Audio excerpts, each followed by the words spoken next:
آپ 10ویں جماعت کا نصاب آپ کا شروع ہو گیا، آج آپ پہلی نظم پڑھ رہے ہیں، آپ کو نظم سمجھ میں آئی، جب بھی آپ اس نظم پہ سوال آتا ہے آپ اچھے سے لکھ رہے ہیں تو آپ کے والدین، آپ کے استاد خوش ہو گئے، تو آپ کہہ سکتے ہیں بھائی یہ تو صرف پرتو ہے، یہ تو صرف ایک جھلک ہے، آگے آگے دیکھو اردو کتنی اچھی میں سیکھوں گا، ہے نا؟ تو یہ پرتو پرتو یعنی کسی چیز کی جھلک دکھلا جانا، یہاں پر سایہ کے معنی میں آئے ہیں، پرتو کسی چیز کا سایہ ہونا، ٹھیک ہے؟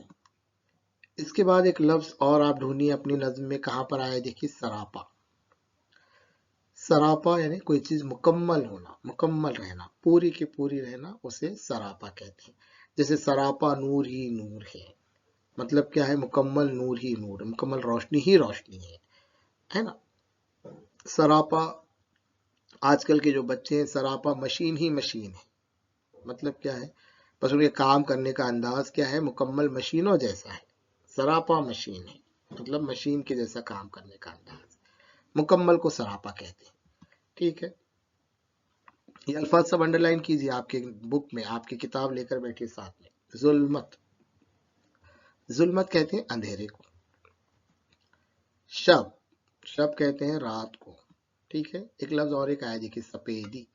سفیدی یہاں پر سفیدی کے لیے استعمال کیا گیا ہے، سفیدی سفید رنگت کہیں چھا جانا، آسمان میں سفیدی چھا گئی، آسمان کی سفیدی کہا گیا ہے، ٹھیک ہے؟ عظمت، عظمت یعنی بڑائی، کس کی خوبی بیان کرنا، کس کی بڑائی بیان کرنا، اچھائی بیان کرنا، اس کی عظمت ہوتی ہے۔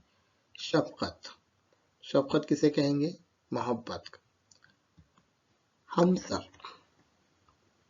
ہمسر برابری والا، ہے نا؟ ہمیشہ اپنے ہمیشہ اپنے ہمسر کے ساتھ یہ کرنا چاہیے، برابری والے سے آپ کیا کیجیے؟ آپ موازنہ کیجیے، ہمسر سے موازنہ کیجیے، ہے نا؟ کمتر سے موازنہ کیجیے کیا؟ نہیں، ہمسر برابری والے کہتے ہیں، جس میں آپ کی خوبیوں میں برابری ہونا، خامیوں میں برابری ہونا، جسمانی ساخت میں برابری ہونا، ہے نا؟ طاقت میں برابری، اس کو برابری ہمسر کہتے ہیں، ٹھیک ہے؟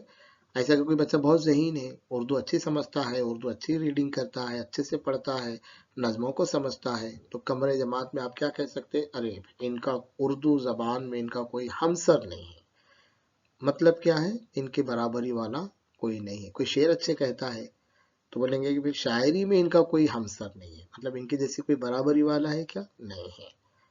الفاظ کو سمجھنا بہت زیادہ ضروری ہے، جب آپ الفاظ سمجھیں گے تو ہی آپ نظم سمجھ پائیں گے۔ ثانی، ثانی دوسرے کو کہتے ہیں، ہے نا؟ لفظ آئے ایک تاراج، ڈھونڈیے آپ کی کتاب میں، تاراج۔ تاراج کسے کہتے ہیں؟ برباد کرنے کو، ہے نا؟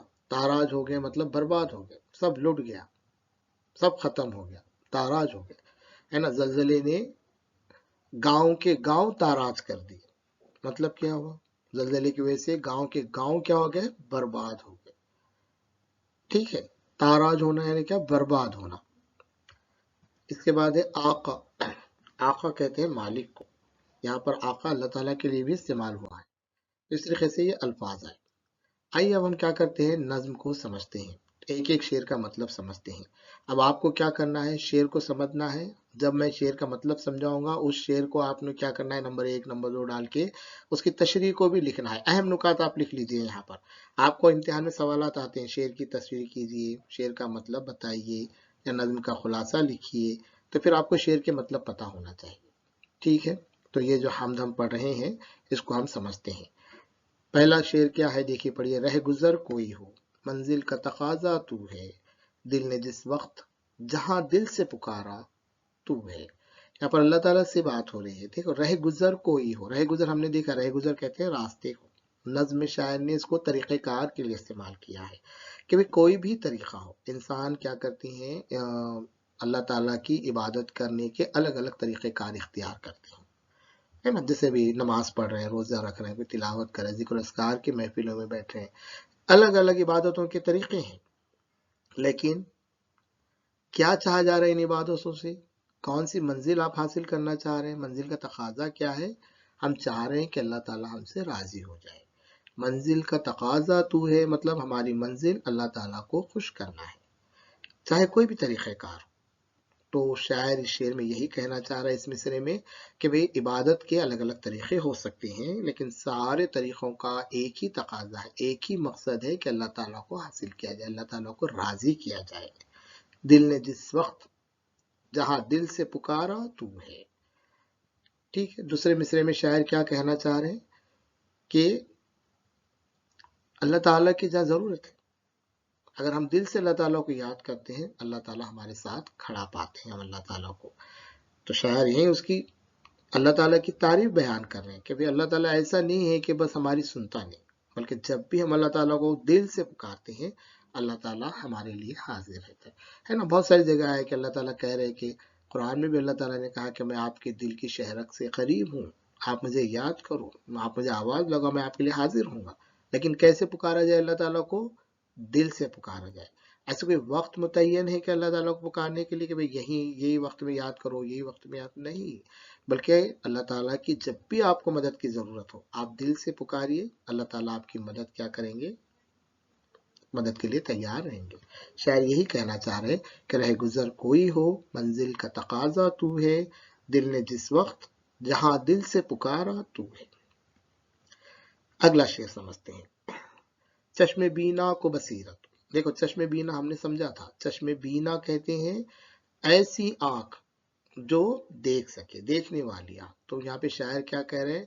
چشم بینا کو بصیرت، دل محزون کو یقین، ڈوبتی آس کو تنکے کا سہارا تو ہے۔ شاعر یہاں اللہ تعالیٰ کی تعریف بیان کرتے ہوئے کہہ رہا ہے کہ جو آنکھیں ہم کو دی ہیں اس میں بصیرت بھی آپ نے دی ہے، کہ سوجھ بوجھ ہمارے اندر پیدا کی ہے، یعنی ہم جو چیزیں دیکھ رہے ہیں اس کو ہم سمجھ بھی پاتے ہیں کہ کیا ہو رہا ہے۔ اور ساتھ ہی ساتھ کبھی کبھار کیا ہوتا ہے، ہمارا دل غم سے آزردہ ہو جاتا، آپ کو ناکامی آئی، کہیں آپ کو اپنے دل جیسا نہیں ہوا، کہیں آپ کسی مقابلے میں آپ ناکام ہو گئے، ہمارا دل رنجیدہ ہو جاتا، افسردہ ہو جاتا، جو چیز ہم چاہ رہے ہیں وہ ہم کو نہیں مل پائی، ہم افسردہ ہو جاتے ہیں۔ اللہ تعالیٰ کیا کرتا ہے؟ ان دلوں کو یقین سے پر کر دیتا ہے کہ کوئی بات نہیں، یہ تو پہلی بار ہے، ابھی آپ آگے اور کیا کریں گے؟ حاصل کر سکتے ہیں، تو یقین بھر دیتا ہے دلوں کے اندر۔ تو شاعر یہی کہنا چاہ رہے ہیں کہ اللہ تعالیٰ کیا کرتا ہے؟ اللہ تعالیٰ نے ہماری آنکھوں کو سوجھ بوجھ سمجھ دی ہے، اور ساتھ ہی ساتھ ہمارے غمگین دلوں کو یقین سے پر کیا ہے نا۔ ڈوبتی آس کو تنکے کا سہارا تو ہے، جہاں پر امیدیں ٹوٹ جاتی ہیں تو پھر ایک ہی سہارا ہمارے لیے بچتا ہے، وہ ہے اللہ تعالیٰ۔ آگے اللہ تعالیٰ کی تعریف بیان کرتے ہوئے آپ کہہ رہے ہیں کہ اپنے محور پہ ہیں گردش میں اگر شمس و قمر۔ شمس و قمر کسے کہا گیا ہے؟ ہم نے ابھی دیکھے الفاظ کو سمجھ رہے تھے، چاند اور سورج کو کہا گیا ہے، شمس سورج، قمر چاند۔ تو یہ چاند سورج کیا کرتے ہیں؟ اپنے محور پر گردش کرتے ہیں، جس کی وجہ سے کیا ہے؟ دن اور رات واقع ہوتے ہیں۔ آپ نے جغرافیہ میں پڑھا ہوگا کہ زمین اپنے محور کے گرد گردش کر رہی، چاند اپنے محور کے گرد گردش کر رہے، تو ان کی گردش کی وجہ سے زمانے کے اندر بہت ساری تبدیلیاں، زمین پر بہت ساری تبدیلیاں ہوتی ہیں، دن اور رات تو ہو ہی رہے، لیکن آپ دیکھیں گے کہ مد و جزر ہے، سمندر کے پانی کے اندر، سمندر میں جو لہریں اٹھتی ہیں، یہ ساری جو تبدیلی ہوتی ہیں شمس و قمر کی اپنی گردش کی وجہ سے ہوتی ہیں۔ تو شاعر یہاں پر اللہ تعالیٰ کی تعریف بیان کرتے ہوئے کہہ رہا ہے کہ اپنے محور پہ ہے گردش میں اگر شمس و قمر، جس کے قبضے میں ہے انجام زمانہ تو ہے، ٹھیک ہے۔ یہ اللہ تعالیٰ کے قبضے میں ہے کہ زمانہ کا انجام کیا ہوگا، اس کا نتیجہ کیا نکلے گا، وہ کون ہے؟ اللہ تعالیٰ ہے۔ کب؟ چاند سورج تو اپنے اپنے مقام پہ گردش کر رہے ہیں، آپس میں ٹکرا رہے ہیں کیا؟ نہیں، لیکن یہ ساری چیزیں کس کے قبضے قدرت میں ہیں؟ اللہ تعالیٰ کے قبضے قدرت میں ہیں۔ اگلے شعر کو سمجھتے ہیں۔ چاند سورج تیرے اوصاف بیان کرتے ہیں، اوصاف کہا گیا خوبیوں کو۔ اب دیکھیں چاند اور سورج کو جب ہم دیکھتے ہیں تو یہ اللہ تعالیٰ کی خوبیوں کو بیان کرتے ہیں۔ مطلب کیا ہے کہ سورج دیکھیے، آپ دیکھتے ہیں دن میں روشن ہوتا ہے، گرم ہوتا ہے، سورج کی وجہ سے زمین پر بہت ساری تبدیلیاں ہو رہی ہیں۔ جانداروں کے لیے سورج جو ہے نہایت اہم ہے، ویسے چاند بھی دیکھیں کہ میں نے کہا سمندر کی لہریں ہیں، چاند کی روشنی ہے، آسمان کی خوبصورتی ہے، یہ سب دیکھ کر کیا ہوتا ہے؟ ہمارے منہ سے بے ساختہ نکل جاتے کہ واہ، کیا اللہ تعالیٰ نے کیا قدرت بنائی ہے، ٹھیک ہے۔ تو یہ خوبیاں نظر آتی ہیں ہم کو۔ ہم فقط نور کا پرتو ہیں، سراپا تو ہے۔ پھر ہم اپنے اوپر بھی اگر ہم غور کرتے ہیں تو اللہ تعالیٰ نے انسانی جسم کو بہت پیچیدہ بنایا ہے نا. جب ہم دیکھتے ہیں کہ ایک ایک چیز کو کام کرنے کی صلاحیت، ہر عضو کے کام کرنے کی صلاحیت، کیسا ہوتا ہوگا یہ سب؟ تو اللہ تعالیٰ نے جسم کو پیچیدہ بنایا ہے. تو ہم کو کیا ہے، صرف یہ ساری چیزیں تو بس ایک پرتو ہیں. پرتو ہے مطلب ایک جھلک ہے، لیکن وہ مکمل کون ہے؟ اللہ تعالیٰ ہے. کہا گیا کہ سراپا تو ہے. ہم فقط نور کا پرتو ہیں، سراپا تو ہے. رات اور دن ہیں پروئے ہوئے موتی کی طرح. پروئے ہوئے موتی یعنی کس کو کہیں گے؟ موتیاں پروتی ہیں، ایک کے بعد ایک کے بعد ایک کے بعد ایک کے بعد آتے رہتے ہیں موتی. تو رات اور دن ایسے ہو رہے نا، صبح ہو رہی شام ہو رہی، صبح ہو رہی شام ہو رہی. تو شاعر وہی کہہ رہا ہے کہ رات اور دن کا سلسلہ ہے، ایک کے بعد آج دیکھو ابھی دن ہے، رات ہوں گی پھر دن ہوں گی. تو ایسے سلسلہ ہے رات اور دن کا. ایسا تو نہیں ہے کہ ایک بار رات ہوگی تو بس دن ہی نہیں آئے، ہے نا. رات میں، رات کو کہا گیا ظلمت شب. ظلمت کہتے ہیں اندھیرے کو، شب یعنی رات. ظلمت شب یعنی کیا؟ رات کا اندھیرا. جب رات کا اندھیرا ہوتا ہے تو اندھیرا یہاں پر غم کی، گھبراہٹ کی ایک نشانی کے طور پر بیان کیا گیا ہے. پریشانی، مصیبت کو بھی ظلمت شب یہاں پر کہا گیا ہے کہ کوئی چیز ایسی ہمیشہ کے لیے نہیں رہتی، بلکہ اس کے لیے نئے دن کا نیا دن آئے گا، نئی روشنی آئے گی. اگر آپ آج پریشان ہیں تو کیا ہوگا؟ یہ غم کی جو غم ہے وہ کٹ جائے گا آپ کا. تو ظلمت شب سے مراد شاعر کا یہی ہے کہ جو پریشانیاں ہیں وہ دور ہو جائیں گی اور نئے دن آئے گا. لیکن اس کے لیے وسیلہ کون ہے؟ اللہ تعالیٰ ہے. کسی کے حالات ہر وقت ایک جیسے نہیں رہتے. کچھ جو لوگ پریشان حال ہیں صبر کریں گے، اللہ شکر کریں گے، اللہ تعالیٰ کیا کرے گا؟ ظلمت شب سے نئے دنوں کے وسیلے بھی پیدا کرے گا. اچھے دن بھی آپ کے لیے آئیں گے. اللہ تعالیٰ سے جڑے رہیے، اللہ تعالیٰ اس کا وسیلہ بنے گا. ٹھیک ہے، سمجھ رہے ہیں آپ لوگ؟ نظم کے اگلے حصے پر چلتے ہیں. اگلا شعر دیکھیے. صبح صادق کی سفیدی تیری عظمت کا نشان. سفیدی یعنی کیا؟ سفیدی سفیدی کے لیے کہا گیا. صبح صادق، جب صبح ہوتی ہے، صبح کا منظر ہے، سورج طلوع ہو رہے، آسمان میں ہر جگہ روشنی ہی روشنی چھا رہی ہے. جس سے کس بات کی علامت ہے؟ یہ اللہ تعالیٰ کی بڑائی کی علامت ہے، اللہ تعالیٰ کی عظمت کی علامت ہے. کیوں عظمت کی علامت ہے؟ کہ جیسے میں نے کہا کہ ظلمت شب یعنی پریشانی، مصیبت، لیکن اس میں نیا دن کیا ہوتا ہے؟ ایک امید لے کر ہمارے سامنے آتا ہے، نئی امید لے کر آتا ہے، نئی طاقت لے کر آتا ہے، نیا حوصلہ ہمارے اندر رہتا ہے. تو یہ سب صبح کی، جو صبح کس کی علامت ہے؟ اللہ تعالیٰ کی عظمت کا نشان ہے. سجدہ کرتا ہے جسے شب کا اندھیرا تو ہے. ٹھیک ہے، تجھ سے بڑھ کر کوئی شفقت نہیں کرنے والا. شفقت کہتے ہیں محبت کو. اللہ تعالیٰ کی، میں نے پہلے بھی کہا کہ انسانوں پر، مخلوقات پر اللہ تعالیٰ کے بہت سارے احسان و کرم ہیں. سب سے زیادہ اگر آپ کو کوئی چاہنے والا ہے تو اللہ تعالیٰ ہے. اس سے زیادہ کوئی بڑھ کے آپ کو نہیں چاہ سکتا، آپ کا خیال نہیں رکھ سکتا. اس لیے بولتے ہیں نا، اللہ تعالیٰ ہر ایک پر اتنا ہی بوجھ ڈالتا ہے جتنا وہ کر سکتا ہے. اس سے بڑھ کے اللہ تعالیٰ آپ کو پریشان کرنا نہیں چاہتا. تو شفقت یعنی کیا؟ محبت. تو اللہ تعالیٰ اپنے بندوں سے محبت کرتا ہے. ایسا نہیں ہے کہ اللہ تعالیٰ اپنے بندوں کو محبت نہیں کرتا. اللہ تعالیٰ سے زیادہ کوئی ہم سے محبت ہی نہیں کرتا. ٹھیک ہے. تیرا ہمسر ہے نسانی کوئی یکتا تو ہے. ہمسر دیکھے تھے ہم نے کہ برابری والا. اللہ تعالیٰ کے برابری والا کوئی ہے کیا؟ نہیں. یا ایسا کوئی دوسرا ہے کیا؟ دو سینٹر آف پاور ہو سکتے ہیں کیا؟ کہ بھئی یہ بارش کا خدا، یہ اس کا، ایسے دو سینٹر آف پاور نہیں ہو سکتے. بھئی قدرت ایک ہی کے ہاتھ میں ہے، اللہ تعالیٰ ہی ہے وہ، اس کے علاوہ کوئی دوسرا نہیں ہے. یکتا تو ہے، اللہ تعالیٰ ایک ہی ہے. قرآن میں بھی آئے دیکھیے کہ قل هو اللہ احد، کہو کہ اللہ ایک ہے نا. تو یہ مطلب کا شعر ہے یہ. تیرا ہمسر ہے نسانی کوئی یکتا تو ہے. اللہ تعالیٰ کے جیسا دوسرا کوئی نہیں ہے، اللہ تعالیٰ کے برابری والا کوئی نہیں ہے. اللہ تعالیٰ بس اکیلا ایک ہے. تو جسے چاہے تخت دے. اب یہاں پہ اللہ تعالیٰ کی قدرت کا بیان شاید کر رہا ہے کہ اللہ تعالیٰ کے پاورز دیکھ کیا ہے. ٹھیک ہے. اللہ تعالیٰ کو ایسے بول سکتا ہے کہ کوئی کہ اس کو یہ دے، اس کو وہ دے. ہم دعا کر سکتے ہیں ہمارے لیے، لیکن یہ اللہ کی مرضی ہوتی. جسے چاہے تخت دے. تخت مطلب یہاں پہ حکومت کے لیے استعمال کیا گیا ہے نا، کہ کسی کو بادشاہی دے دے، کسی کو حکومت دے دے، اور کسی برباد کر دے، تاراج کرے.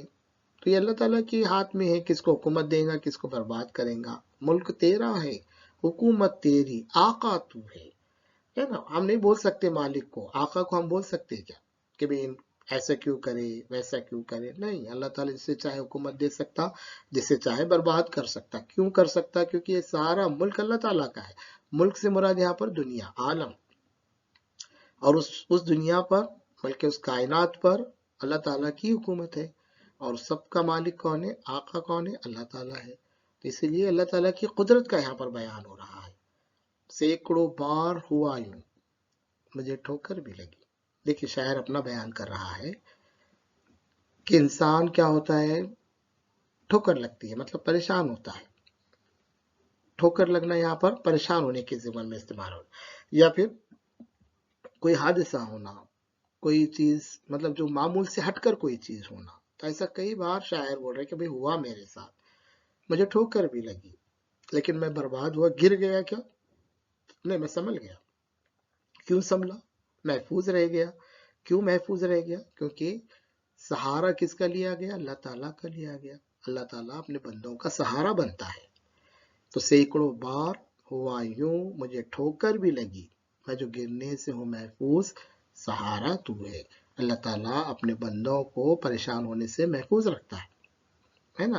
ہم اس لیے بولتے ہیں نا اللہ تعالیٰ کا ہی سہارا لینا چاہیے. مدد کے لیے موجود کہیں کوئی نہ تھا، دل نے امید جگائی میرے مولا تو ہے. خاص بات یہ ہے، اس لیے اللہ تعالیٰ بھی کہہ رہے کہ مانگو مجھ سے، دعائیں کرو مجھ سے.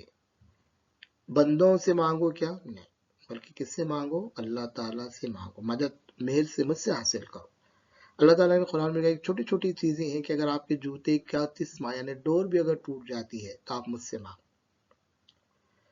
تو شاعر وہی کہہ رہا کہ میرے آس پاس جب مدد کے لیے کوئی نہیں تھا، جب میں مصیبت پریشانی میں ہوتا ہوں، میری مدد کے لیے کوئی نہیں تھا، تو دل کیا ہوتا ہے؟ افسردہ ہوتا ہے کیا؟ نہیں، دل ایک امید جگاتا ہے کہ نہیں میرے ساتھ اللہ ہے، کوئی بات نہیں، ہمارے ساتھ میرا موجود ہے، اللہ تعالیٰ آپ کے ساتھ ہے. تو یہ جب دل میں امید جاگ جاتی ہے تو انسان پرعزم ہو جاتا ہے. خود کو دیکھوں تو دکھائی نہیں دیتا کچھ بھی.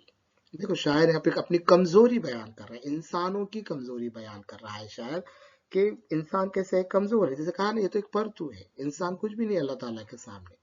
تو خود کو دیکھوں تو دکھائی نہیں دیتا کچھ بھی. اپنی کمزوری کو شاعر یہاں بیان کر رہا ہے کہ میں جب اپنے آس پاس دیکھتا ہوں، میں اپنی صلاحیتوں کو دیکھتا ہوں، میں اپنے آپ کو ٹٹولتا ہوں تو کچھ بھی دکھائی نہیں دیتا، کچھ سمجھ میں نہیں آتا. لیکن جب میں اللہ کے بارے میں سوچتا ہوں، تجھ کو سوچوں تو ہر ایک شے میں سمایا تو ہے. جب میں اللہ تعالیٰ کے بارے میں دیکھتے، جب ہم قدرت کا مشاہدہ کرتے کہ آسمان اتنا بڑا بنا ہے، کیسے بنا ہے، تو اس بغیر سہارے کے یہ کھڑا ہوا ہے، کیسے کھڑا ہوا ہے، تو پھر اللہ کی بڑائی ہمارے اندر آتی ہے نا. بیج تو ہم ڈالتے ہیں زمین کے اندر، ہر بیج سے تو پودا نہیں نکلتا. سب کو اگر ویسی حالات آ گئے، پانی آ گئے، روشنی آ گئی، ہے نا، سب چیز ایک جیسے ماحول ہونے کے بعد بھی کچھ بیج سے پودے نکلتے ہیں، کچھ بیجوں سے پودے نہیں نکلتے. تو جب یہ سب چیز سوچتے ہیں ہم تو پتہ چلتا ہے اللہ کی قدرت کا. تو شاعر وہی کہہ رہا ہے تجھ کو سوچوں تو ہر ایک شے میں سمایا تو ہے. یہ ساری چیزوں کو جب ہم غور دیکھتے ہیں، چاند، سورج، زمین، سمندر، ہر چیز کے بارے میں جب آپ غور کریں گے تو اللہ تعالیٰ کی قدرت کا آپ کو اندازہ ہوگا. ٹھیک ہے، تو مجھے امید ہے کہ نظم کو میں نے آپ کے لیے آسان کر کے سمجھانے کی کوشش کی ہے. جب بھی آپ یہ ویڈیو کو بار بار دیکھیں اور جو بھی چیزیں نوٹس آپ لکھ سکتے ہیں آپ اس کو لکھتے چلیں. ٹھیک ہے، اگلے ویڈیو میں ہم نظم کی جو مشقی سرگرمیاں ہیں اس کو ہم حل کرنے کی کوشش کریں گے. مشقی سرگرمیوں کو حل کریں گے تاکہ آپ کو اپنے جوابات لکھنے میں آسانی ہو. اب آپ کیا کریں گے، ایک ایک شعر کی تشریح لکھیں گے. ویڈیو کو چلاتے رہیے اور ایک ایک شعر کو جو بھی آپ کی سمجھ ہے، آپ نے کیا سمجھا اس کو لکھیے. دوسری بات، الفاظ اور معنی کو یاد کریے، الفاظ معنی کو سمجھیے. جب آپ شعر کی تشریح لکھیں گے تو اس شعر کی تشریح لکھنا مطلب کیا کرنا ہے، انہی الفاظ کو مثالوں کے ذریعے بیان کرنا، انہی الفاظ کو بیان کرنا ہے، نظم کے ضمن میں آپ کو بیان کرنا ہے. ٹھیک ہے، تو امید کرتے ہیں کہ آپ کو نظم سمجھ میں آئی ہوگی. تیسرے حصے میں ہم مشق سرگرمیاں کریں گے. ٹھیک ہے، بہت بہت شکریہ.